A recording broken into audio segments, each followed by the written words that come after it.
My name is Grace Schimmel. I'm a senior at the College of Environmental Design. I'm doing an individual major with a focus in architecture. When I applied to Cal, I do remember writing my essay about wanting to be able to tap into the power of architecture to make social difference, and I think at the time I didn't necessarily know what social difference I wanted to make or like how I wanted to do that or how that was possible, but I knew that it was possible. Architecture and the built environment in general is more about just like the way it looks or the tectonics or how things are constructed. It's about the genuine social impact that those spaces have on people. I think it's really easy for people to get stuck in their department. You know, once the major is declared, you sort of stay on that track. But for me, it ended up being really important to expand beyond that because architecture is multidisciplinary, and the courses here cover that and they talk about that, but it's different than actually exploring or being in those other disciplines.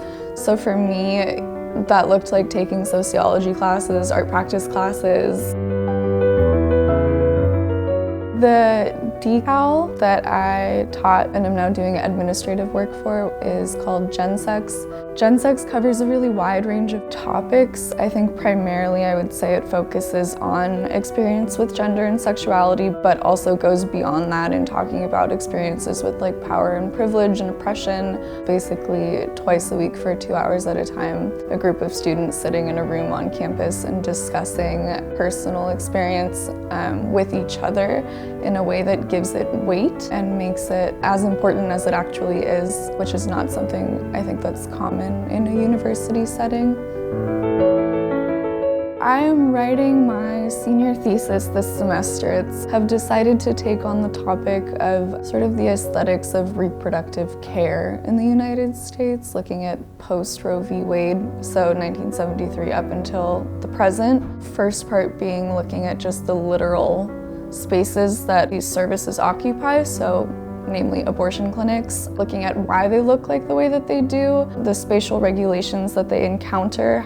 And then part two is looking at how these clinics continue or would continue to operate non-spatially or supra-spatially, one being online forms of community and communication. And that I think is actually where it connects back to my work with the decal, is looking at how people's personal experience and their narratives can be inserted into the built environment and given that weight and elevated to that level.